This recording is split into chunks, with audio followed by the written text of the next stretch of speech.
Okay, everyone. So, you know how atheists are always saying, like,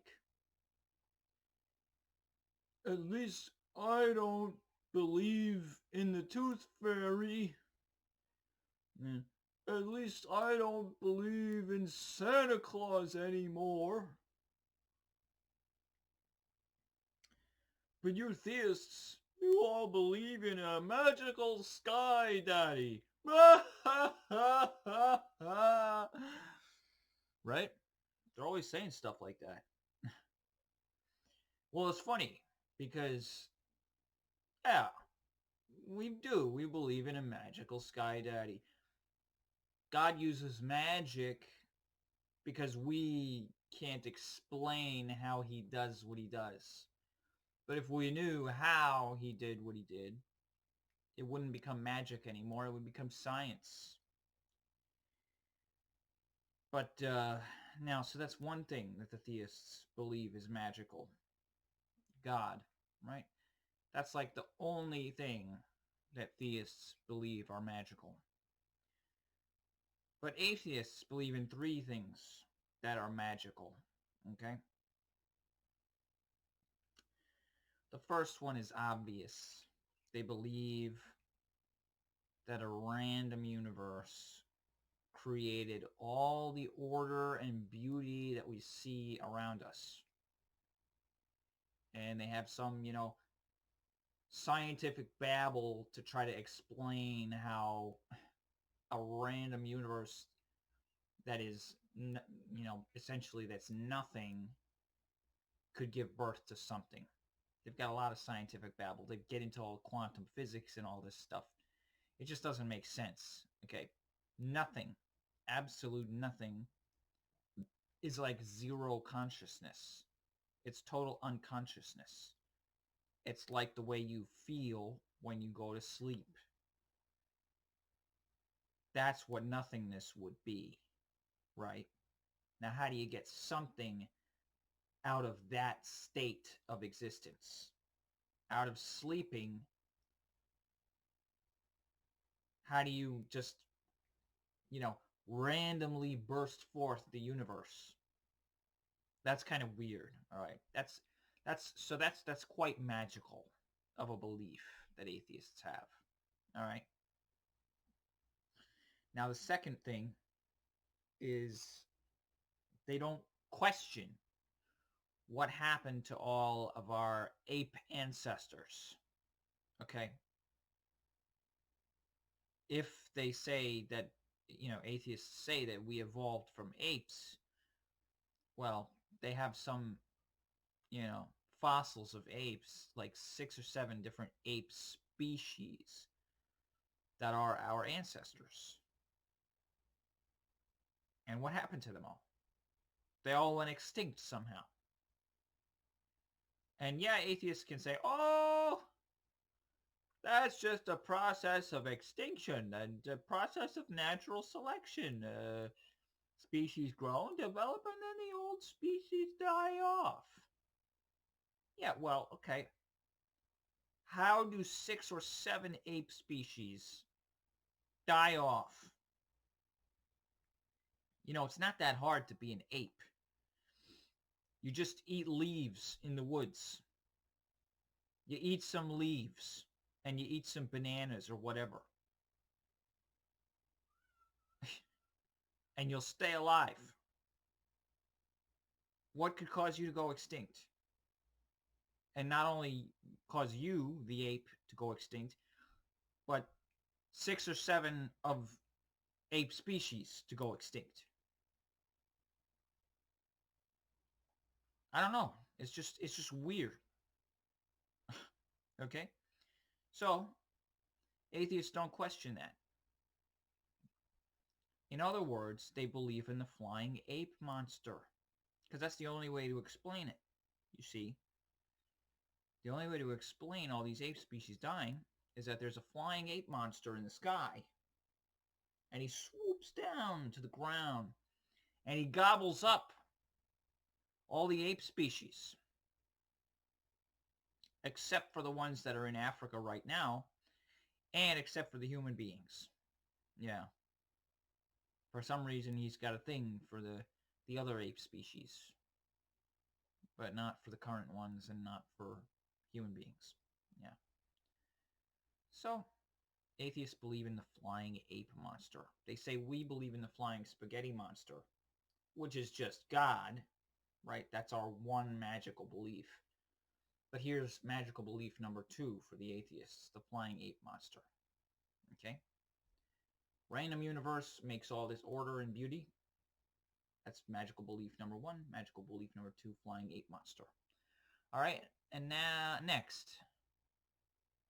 Atheists believe in dancing zombies. Because atheists, when they're confronted with the science behind a near-death experience, they avoid the facts of that science, and they go and they create their own crackpot science to replace it. So the science of a near-death experience says that your brain dies, it starts to decay 3 to 6 minutes after your clinical death. And your clinical death is when your heartbeat stops and your breathing stops. Okay? 3 to 6 minutes after that, your brain starts to decay. You don't get decay in your body unless that body part is dead. All right? Like if you get frostbite on your fingers, they start to turn black because they're decaying, because they're dead. All right? So your brain dies 3 to 6 minutes after your clinical death. And people who have had near-death experiences have come back hours and hours after their clinical death. Way longer than 3 to 6 minutes. So their brains were dead when they experienced heaven. What happens? They come back from heaven and their spirit enters their body again and rekindles the power, the life in the brain so that it battles against the decay. It reverses it, so they can live again. Because the spirit carries the life. All right? Which is, again, why scientists can never replicate life in a laboratory, because they don't have the spirit. They have all the material parts, but they don't have the spirit. And so atheists are just like, oh no, a near-death experience is just the brain playing tricks. Yeah, the brain is just playing games. It's just the brain. It's just hallucinations. It's just a dream. That's what it is. It's just a dream. No, a dead brain can't hallucinate. A dead brain can't do anything. There's zero brain activity, zero brain waves, zero brain function during a near-death experience. Okay? And some atheists, because they just love to dodge proof of God, one atheist I came across, he said, well, this doesn't prove that God exists or that heaven exists. It only proves that consciousness is not bound to the brain. Yeah. Yeah, there's no God. Yeah. All right. So all the people who have near-death experiences, they go to this extremely happy place. They say they want to stay there. They don't want to come back to Earth. Earth is way, too boring compared to heaven. They say they met Jesus Christ. They say they met the angels. They say they saw a beautiful rainbow-colored crystal palace. They feel an overwhelming sense of love and joy and peace. And it's hyper-realistic. It feels more real than life on Earth. As if life on Earth is the dream and they're waking up to their real life in heaven. And you hear these descriptions of what these people visit when they're in the near-death experience, and you think that's not heaven? You think that's not proof that it's a heaven? And people for thousands of years have been telling us about heaven. They've been saying Nirvana, Shambhala, Valhalla, heaven. But all these people of the past, when they talk about heaven, it's just they're talking out of their imagination. They say there's a place that you can't see that's really happy, full of love and joy, but they're just talking out of their imagination. And if you have a near-death experience, you go somewhere, your brain, your consciousness goes somewhere away from your brain, but it's not heaven. It's some new place that nobody ever heard about, that nobody knows about. And all the people of the past, when they're talking about heaven, they're just making stuff up. That's how you're going to dodge God. Atheists will do anything to dodge God. Anything. Why? Because they want to preserve their viewpoint that God doesn't exist, that hell doesn't exist, so they'll never be punished for all their sleazeball activities. They want to fudge prostitutes.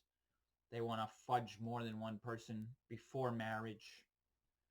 They don't want to declare any love eternally to anyone. They just want to have sex and be done with it and then move on to their next sex victim. They want to steal people's virginity from other people, right?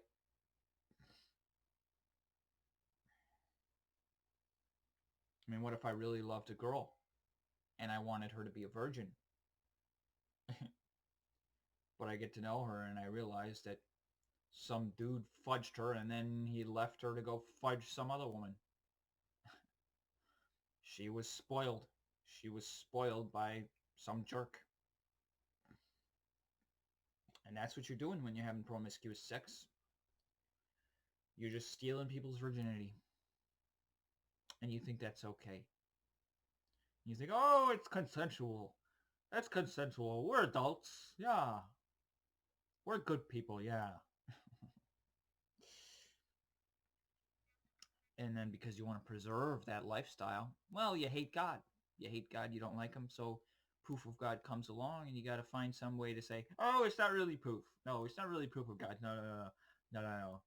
You find some little tiny technical thing that you can, if you keep going down that route, you can just become a solipsist and say, oh, nothing exists except for me. I'm the only thing that exists. Yes. Yes.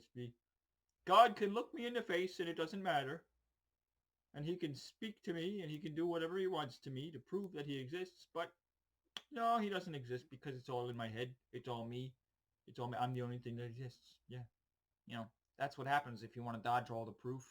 You can go down that route and say everything is fake. It's just all running its course in your mind somehow or something like that.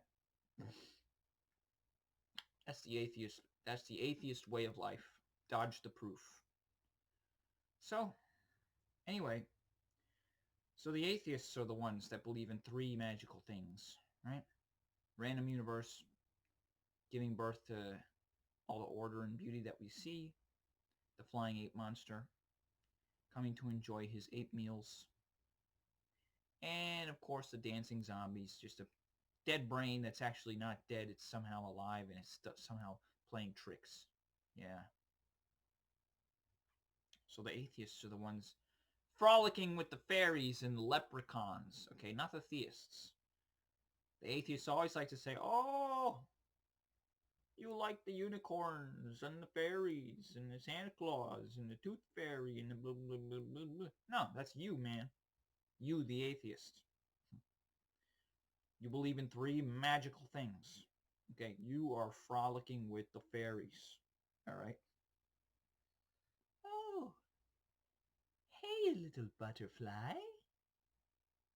Come with me to the atheist barbecue, where they will cook some Kentucky Fried Donkey hemorrhoids. And we can meet our friend, the unicorn. Yes. And the leprechauns. All right, man. So there you go. There you have it. Atheists are the magical ones with the magical minds. Just remember that next time you're talking to an atheist. Remember, okay, this person is a little bit Lulu. All right? He's a little bit loopy. Mm-hmm. He believes in quite a few, many things that are magical. All right? Thanks for watching.